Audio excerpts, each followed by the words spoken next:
নমস্কার, তোমরা সবাই কেমন আছো? আশা করি সবাই খুব ভালো আছো। আজকের ব্লগটাকে কিন্তু আমি এখান থেকেই স্টার্ট করছি। প্লিজ সবাই দেখো। আজকে কিন্তু ব্লগটা অন্যরকম হতে চলেছে। আশা করি তোমাদের খুব ভালো লাগবে। যাই হোক, দেখো, আমি সকালবেলা মর্নিং ওয়াক থেকেই ব্লগটাকে স্টার্ট করছি। কিন্তু এটা যে সকালবেলা, মানে সকাল প্রায় 6:45 মতো বাজে।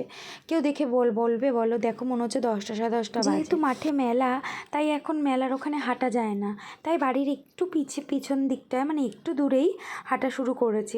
এই জায়গাটাকে না আমরা বড়ুয়াপাড়া বলি, মানে ওখানে একটা বুদ্ধ মন্দির এবং কিছু কিছু বড়ুয়ারা ওখানে থাকে, ওই জন্য জায়গাটাকে আমরা বড়ুয়াপাড়া নাম দিয়েছি। ওই জায়গাটা হাঁটতে ভীষণ ভালো লাগে, ওর সিনারিটা না খুব সুন্দর। যাই হোক, দেখো যেতে যেতে না হট করে আমি পাঠাটা থেমে গেল। একটা গাছে এত টিয়া পাখি, আর আমার না টিয়া পাখির ওপর ভীষণ দুর্বলতা। কিন্তু আমার জানো তো একদম টিয়া পাখি টেকে না, মানে আমি আনলেই নয় মরে যাবে নয় উড়ে যাবে, এই জন্য আর মন ভেঙে যায়, ওই জন্য আর আনিও না। কিন্তু এত ভালো লাগে। যাই হোক, এখন জানো তো একটা নতুন ডিউটি অ্যাড হয়েছে, ছেলের অনলাইন ক্লাস। মানে 7:30 থেকে 7:30 বলা ভুল, ধরো ছেলেকে ডাকতে হয়, ডাকার পরে ওই 7:15 থেকেই ধরো স্টার্ট হয়, একদম 9:30 10:30 অবধি একভাবে বসে থাকতে হয়। তাহলে বসে থাকলে, অতক্ষণ বসে থাকলে পরের কাজগুলো কখন করা হয় বলো? ওই জন্য না আমি যেইটুকুনি সময় পাই ক্লাস ঠিক মানে মর্নিং ওয়াক করে আসার কিছুক্ষণ বাদের মধ্যেই আমি সমস্ত কিছু একেবারে রেডি করে রাখি। রান্নাটাকে আমি সেরে নিই। কেন বলো তো? দেখো, গ্যাসে রান্নাটাকে বসিয়ে রেখেও কিন্তু ওর ওখানে বসা যায়, একটু ধরো ওটা সিম করে দিচ্ছি, বসা যায়। যাই হোক, দেখো এই যে মাংসটা দেখলে না, ওটা একবারে আগে কালকে রাত্রেবেলায় ম্যারিনেট করে রেখে দিয়েছিলাম। আর সব সবজি টবজি কেটে নিয়েছি। আজকে করব হচ্ছে গিয়ে মাংস আমি খাবো না। কেন বলো তো? আজকে বিকেলে যে বললাম না অনেকে আসবে বা একটা অন্যরকম হতে চলেছে, আজকে বিকেলে একটা জায়গায় নেমন্তন্ন আছে, ওখানে তো রিচ খাওয়া হবে। ওই জন্য আমি মাংসটা খাবো না। খাবে হচ্ছে আমার হাজবেন্ড, আর ছেলে যদি খায় খেলো, আর থাকলে থাকবে, অসুবিধে নেই। এবার হচ্ছে কি, ঘটনাটা হচ্ছে কি, আর একটা করবো পুঁই শাকটা যে করব, ওটা একটুখানি অন্যরকমভাবে করব, মানে বিয়েবাড়ির মতো, বিয়েবাড়ির স্টাইলে যে পুঁই শাকের ঘ্যাট চচ্চড়ি আমরা খেতে সবাই ভালোবাসি, ওটা একটু ওরমভাবে করব। আর দেখো, তোমরা দেখতে থাকো। আর মাংসটাকে বলে দিচ্ছি, ওই আদা পেঁয়াজ রসুন টমেটো টক দই, একদম পেঁয়াজ কুচি আলু ফালু দিয়ে একবারে লঙ্কা গুঁড়ো হলুদ গুঁড়ো জিরে গুঁড়ো দিয়ে ম্যারিনেট করে রেখে দিয়েছিলাম। জাস্ট তেলটা গরম হলো, গোটা গরম মশলা ফোড়ন দিয়ে ওটাকে জাস্ট এবার কষাতে থাকবো। এই হচ্ছে গিয়ে মাংসর, এই হচ্ছে গিয়ে রেসিপি, আর সেরমভাবে কিছুই না। যেটা রেসিপি শেয়ার করব সেটা হচ্ছে এই ঘ্যাট চচ্চড়ি, যেটাকে আমরা অনেকে ঘ্যাট বলে, অনেকে ছ্যাঁচড়া বলে, অনেকে চচ্চড়ি বলে, যাই হোক একটা কিছু। কিন্তু এটা খেতে কিন্তু অসাধারণ লাগে। যারা খেয়েছো তারা নিশ্চয়ই জানো। আর সবথেকে বড় কথা হচ্ছে, বিয়েবাড়িতে কিন্তু সকালবেলার মেনুতে এটা কিন্তু থাকেই, অসাধারণ কিন্তু লাগে। যাই হোক, আমি প্রথমেই বলি কি কি লাগছে। সেটা হচ্ছে আমি দিচ্ছি পুঁই শাক আর আলু কুমড়ো বেগুন, এই 3টে জিনিসই দিচ্ছি। কেন? এত সবজি কাটার সময় নেই, ওর জন্য ভীষণ তাড়াতাড়ি করতে হবে, অথচ ভালো রান্না করতে হবে, এটাই হচ্ছে কথা। যাই হোক, আর হচ্ছে মাছের মাথা আর মাছের তেল আর একটু মাছের ডিম ছিল। তা মাছের প্রথমে আমি অল্প তেল দিয়ে বেগুনটাকে ভেজে তুলে নিয়েছি। আর ওই যে বেগুন ভাজার মধ্যে যে একটুখানি তেলটা ছিল, আর আমি তেল অ্যাড করব না। কেন? মাছের তেলে অনেক তেল। ওটার মধ্যেই আমি শুকনো লঙ্কা তেজপাতা ফোড়ন দিয়ে তারপরে ওই মাছের তেলটাকে দিয়ে দিলাম, তারপরে পেঁয়াজ দিলাম। আর আমি পেঁয়াজ, অল্প আদা রসুন, মানে অল্প আদা দেবে, জাস্ট নামমাত্র দিয়ে ওটাকে ভালো করে কষাবে। মানে ওই তেলটাকে, মাছের তেলটাকে ডিম ফিম একসাথে ভালো করে কষাবে। কষানোর পরে তারপরে সত্যি কথা বলতে কি, অনেকে আলু কুমড়ো বেগুন আলাদা আলাদা করে ভেজে রাখে, কিন্তু আমার না একদম সময় ছিল না, তাই আমি ওটার মধ্যেই আলু অ্যাড করে তার কিছুক্ষণ বাদে, আলুটা একটু সেদ্ধ হওয়ার কিছুক্ষণ বাদে আমি কুমড়োটা অ্যাড করে দিয়েছি। দিয়ে ভালো করে নাড়িয়ে চাড়িয়ে তারপরে পুঁই শাকটাকে অ্যাড করে দিয়েছি। এবার পুঁই শাকটাকে অ্যাড করার না পরে দেখলাম বেশ খানিকটা জল বেরালো। যাই হোক, জল বেরালে কিছু করার নেই, গ্যাস তো আছেই জল শোকানোর জন্য। আর দেখো, এদিকে কিন্তু মাংসটাও পুরো কষানো, পুরো রেডি। তবে আমি একদমই কষাবো না, একটু হালকা পাতলা টেলটেলেই ঝোল করব। কিন্তু আসতেই বলছি, আমার হাজবেন্ড জানো তো একদম টেলটেলে ঝোল ভালোবাসে না খেতে, কিন্তু কিছু করার নেই, শরীরের দিকে তাকিয়ে তো এরকমই খেতে হবে। কেন কি রাত্রেবেলা আবার রিচ খাওয়া আছে, ও যেটা বলবে সেটা তো হবেই না, আমি যেটা বলবো সেটাই হবে। যাই হোক, দেখো মোটামুটি ওরকম পাতলা একটা টেলটেলে মতো ঝোল করে নিলাম। আর এদিকে দেখো, এই দেখো বেশ কিছুটা জল বেরিয়ে গেছে।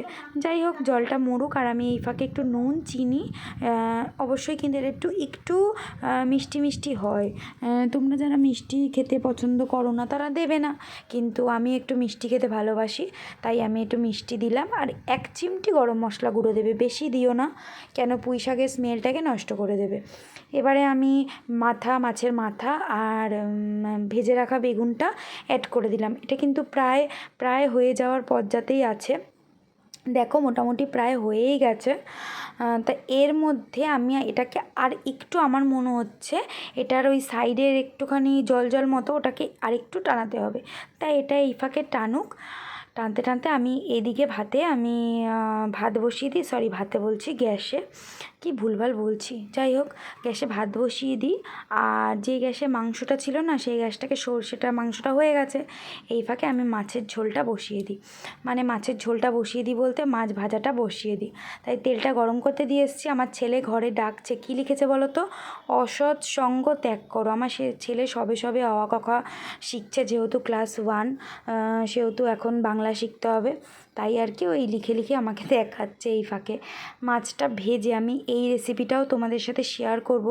যাদের একঘেয়েমি লাগছে জিরে আদা বাটা দিয়ে বা শুধু জিরে দিয়ে পাতলা করে মাছের ঝোল খেতে, আমি শুধুমাত্র তাদের জন্যই এই রেসিপিটা শেয়ার করছি। আমি একজনের থেকে শিখেছি, আমার না মানে খাওয়ার পরে অসাধারণ লাগলো খেতে।